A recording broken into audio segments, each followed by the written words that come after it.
Now we're going to go through the review problems for your exam. Number 1, a school guidance counselor examines how many extracurricular activities students participate in and their grade point average. The guidance counselor says the evidence indicates that the correlation between the number of exact extracurricular activities a student participates in and his or her grade point average is close to 0.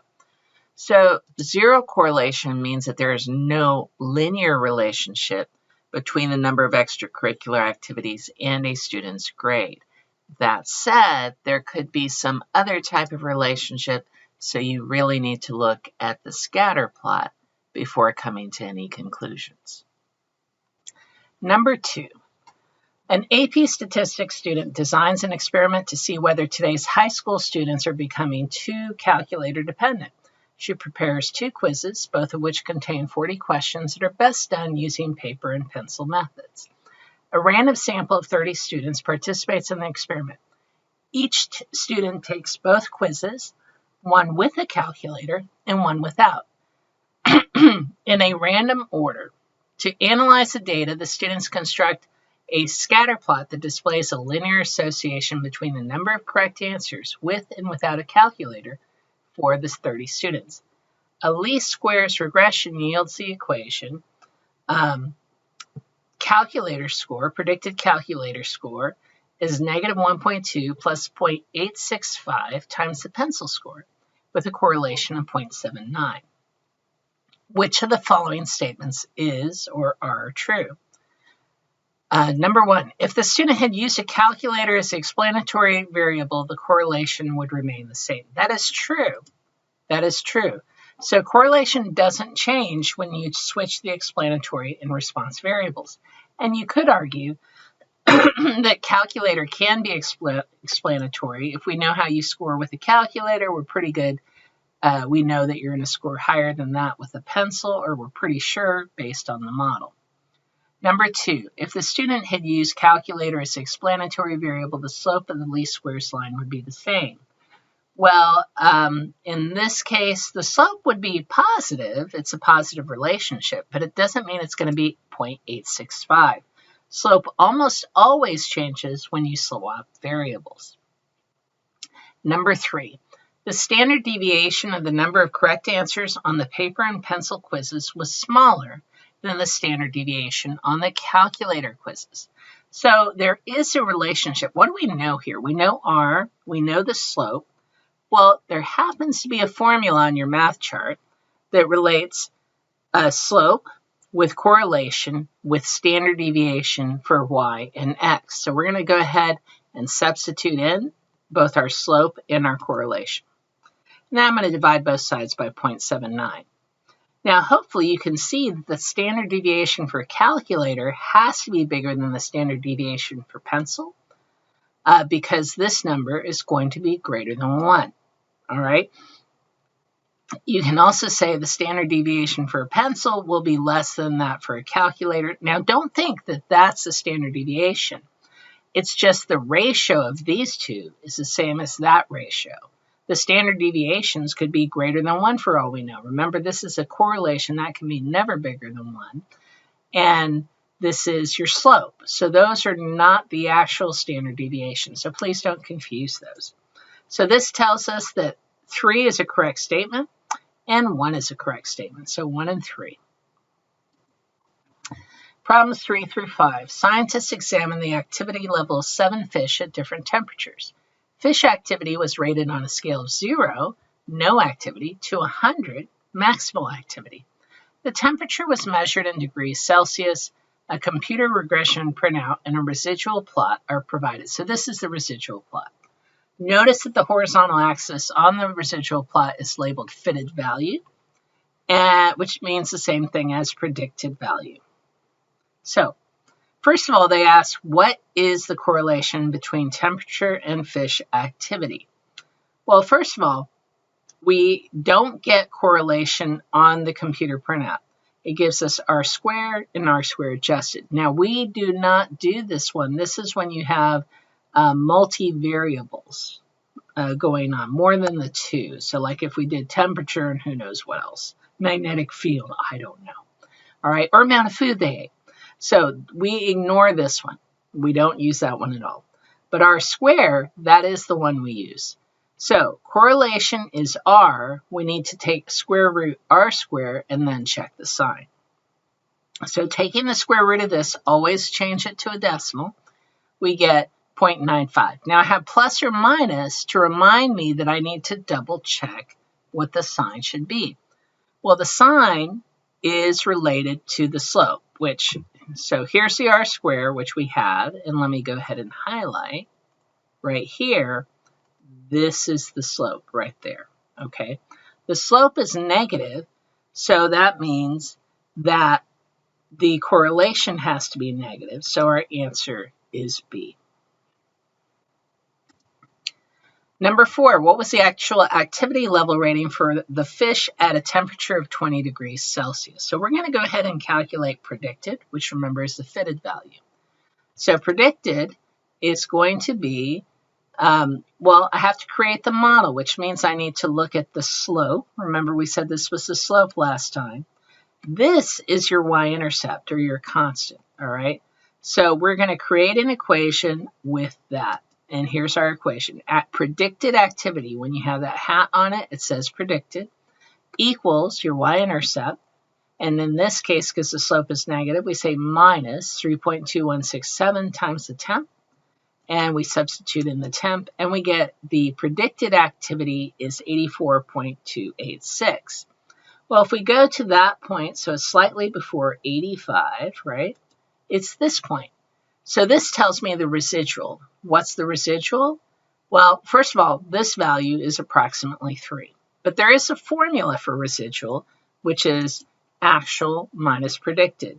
The way you can remember which way to subtract is you're in AP class. A comes before P. Actual minus predicted. So I'm going to substitute in for the residual and the predicted. Since I know those values, predicted is 84.286 and the residual is 3. And then solving for actual, we get 87.3. So we're guessing that it was, and again, remember, I estimated that at 3. I don't know if it was exactly 3. And we get 87 is closest to this value. Number 5, which of the following gives a correct interpretation of S in this setting? So S is over here. And here's a definition for S. If you don't have this on your cheat sheet, you might want to write this down. It's the typical distance between the actual and predicted values using the least squares regression line.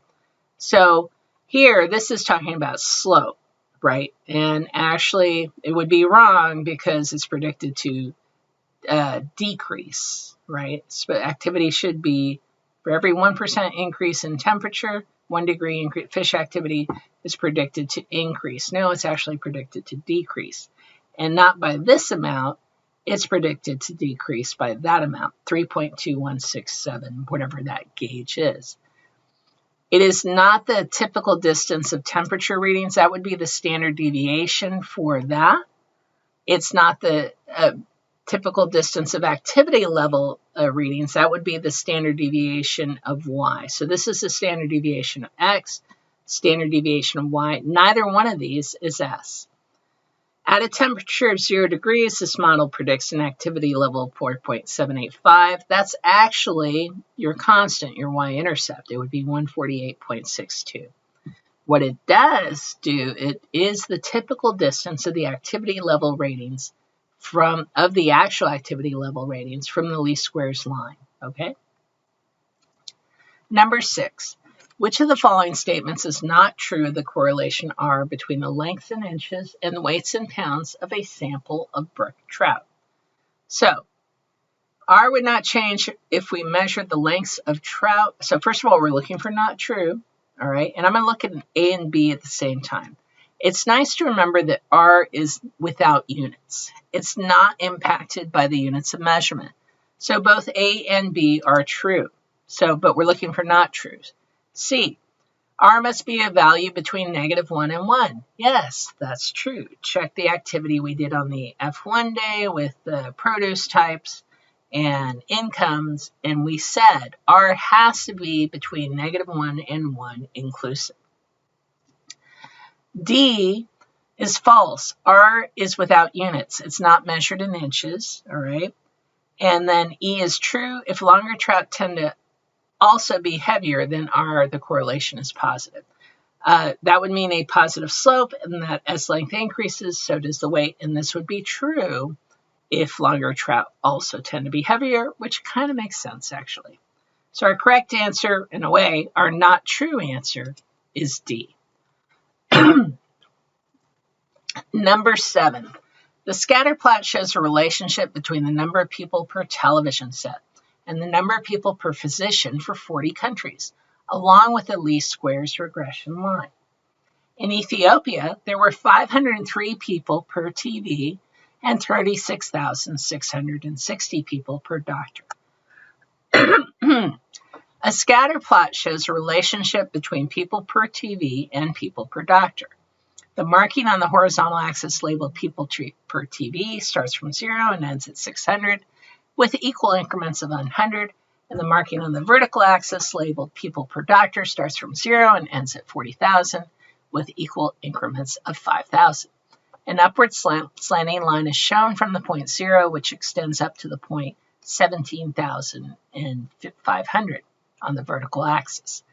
The dots do not follow a pattern and are distributed randomly. The cluster of dots is denser between the points of 0 to 100 on the horizontal axis, which correspond to the points 0 to 12,500 on the vertical axis. So there's your 0 to 12,500, and there's your 0 to 100. Which of the following is correct? Is the correlation greater than 1? No, correlation is never, never, never greater than 1. A is false. Okay, here's for B. Ethiopia has more people per doctor than expected based on how many people it has per TV. Well, we looked at 530. There's the dot for Ethiopia. This is predicted based on our model. Yeah, it's definitely higher than predicted. So the actual is higher than predicted. Increasing the number of TVs in a country will attract more doctors. Well, although we have this graph as the explanatory variable, that does not guarantee causation. There's probably a confounding variable that would create this relationship, although it's not a strong relationship, so it must not be a very good confounding variable. So, could be that money, how rich the country is confounding. So, correlation does not equal causation. All right. And then finally, D, the slope of the least squares regression line is less than 1. No, it's pretty high. It's going up like thousands of units. You could actually see where it tells you where they start and stop. 0 to, here it goes to like 20,000 from 0 over 650. That's definitely greater than 1. So the correlation is less than 1, but the slope is greater than 1. The point for Ethiopia is decreasing the slope of the least squares regression line. Actually, this point is pulling the line up. If it weren't there, it might be going like this. So it's increasing the slope. So that doesn't match. The only statement that's true is B. The actual is higher than predicted. Number 8, when we standardize the values of a variable, the distribution of standardized values has mean 0 and standard deviation 1. Remember that. That is 100% true. Remember when we do our normal distribution and we do the standardized model, we put in 0 for the mean and 1 for the standard deviation. Now suppose we measure two variables, x and y, on each of several subjects. We standardize both variables and then compute the least squares regression line. Suppose the slope of the least squares regression line is negative 0.44. We may conclude either something about the intercept or the correlation. So first of all, let's go back to that formula that we had. You will encounter this formula. Well, we know B is the slope. It's negative 0.44. We don't know R, but we do know that X and Y are standardized. So our standard deviations are 1. So I'm going to substitute in negative 0.44, 1, and 1, which tells me, oh, once I multiply that out, R equals negative 0.44. The correlation is negative 0.44. Number 9. There is a linear relationship between the number of chirps made by the striped ground cricket and the air temperature. A least squares fit of some data collected by a biologist gives the model predicted y equals 25.2 plus 3.3x, where x is the number of chirps per minute and y hat, predicted y, is the estimated temperature in degrees Fahrenheit. What is the predicted increase in temperature for an increase of 5 chirps per minute? So here's our equation. But I can also look at this as just change in temperature. That little triangle means change in. So that's fine to look at too. So I'm going to substitute in 5 as the expected change in temperature, change in chirps, and multiply it out, add it in, and we get 41.7. So our answer is we expect an increase in temperature at 41.7 degrees. Okay, personally, I think that I guess you're measuring the chirps per minute, but if we were to look at this in terms of explanatory and response, I'm pretty sure the temperature is changing the chirps per minute rather than the chirps per minute changing the temperature. But I guess if you don't have a thermometer, you could use the vice versa to measure it. But in my opinion, yes, I think in the real world, if I said which one is explanatory, I would say the temperature explains the number of chirps per minute, and I'm very confident in that. Number 10.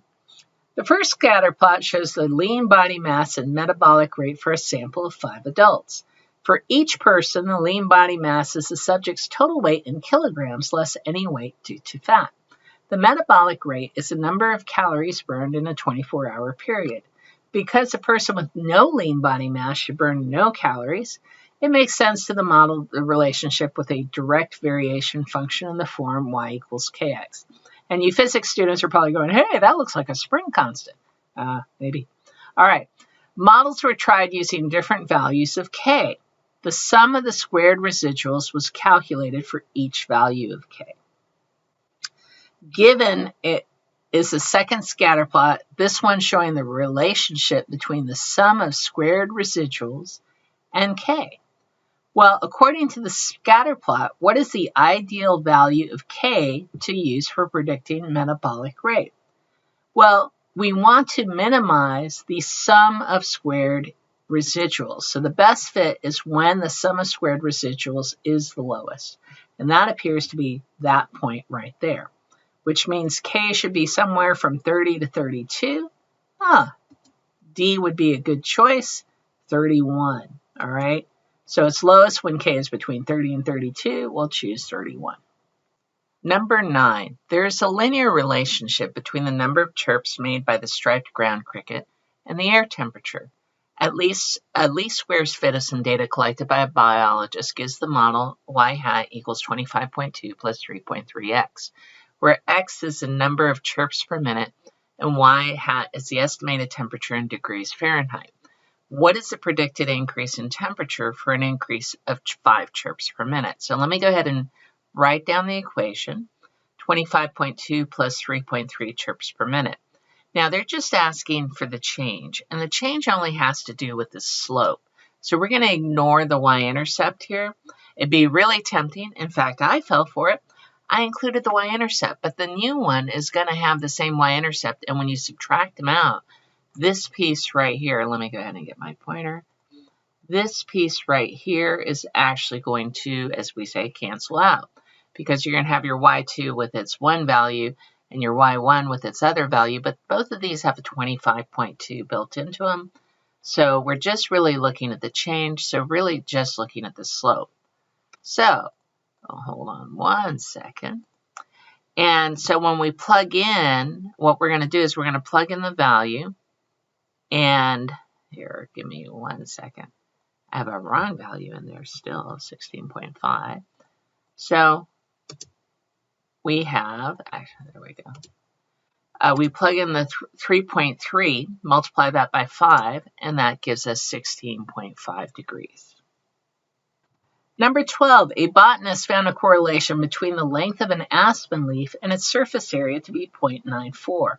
Why does a correlation of value of 0.94 not necessarily indicate that a linear model is the most appropriate model for the relationship between the length of an aspen leaf and its surface area?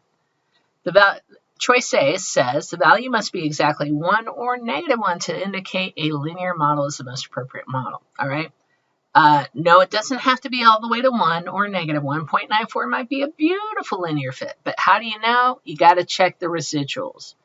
Check the residuals. If there's no pattern, then linear is great. If there is a pattern, try something else. So not A. B, the value must be 0 to indicate a linear model is the most appropriate. Well, if a value of 0 means there's no linear relationship, there's no correlation, so it's not B. C, a causal relationship should be established first before determining the most important model.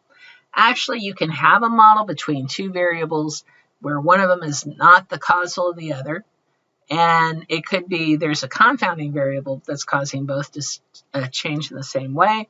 The model's not about causation, it's just about a linear relationship, all right?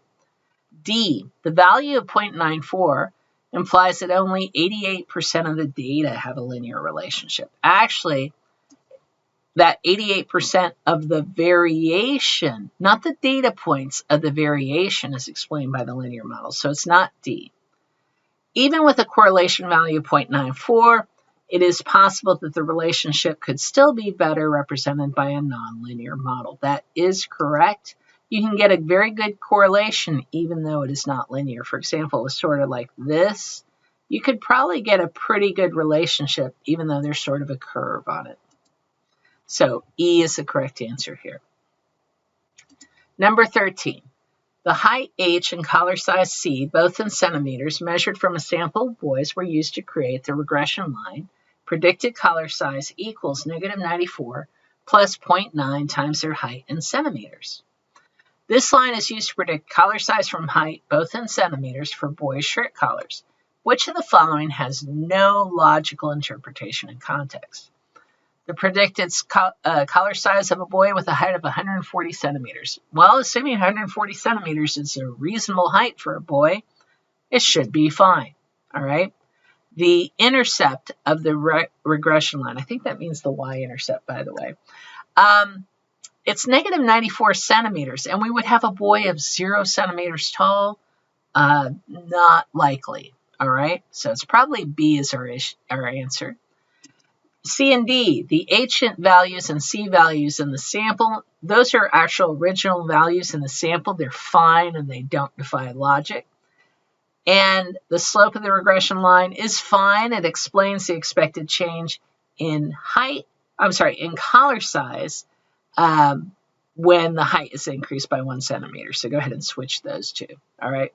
So, although, there you go. Yeah, because we can't really, I have my explanatory and my response variables switched. So that's kind of funny. All right. Number 14. Oh, just to make sure, you know, the answer is B, the intercept of the regression line. And by intercept, we're talking about the y-intercept. 14, a researcher collected data on the age and years and the growth of sea turtles. The following graph is a residual plot of the regression of growth versus age. Does the residual plot support the appropriateness of a linear model? Well, I'm pretty sure I see a pattern right there. There is an obvious pattern in the residuals, so a linear model is not appropriate. In fact, I think a quadratic probably would be great. So no, because the graph displays a U-shaped pattern. Number 15, a family would like to build a linear regression equation to predict the amount of grain harvested per acre of land on their farm. They subdivide their land into several smaller plots of land for testing and would like to select an explanatory variable that they can control. Which of the following is an appropriate explanatory variable that the family could use to create a linear regression equation? Well, the first one, the amount of fertilizer, seems reasonable and controllable. You can control how much fertilizer you put on each plot. Then B, they say the total amount of rainfall. Well, that's, unless you can do a rain dance, you can't really control that, all right? C, the type of crop planted in the plot of the previous year. Well, in theory, you can control the types of crop, even though it's sort of previous year. You could get into an argument about that. But more importantly, the type of crop is not quantitative. We need two quantitative variables for linear regression. D, the average daily temperature at their farm. Again, I don't think they can control the temperature at the farm. And then finally, the variety of grain. Oh, that's not quantitative, so that would be very difficult. So the only one that we can control that is quantitative is the amount of fertilizer applied to each plot of the land. And that is the end of the solutions for your review for the multiple choice section. Good luck on your test.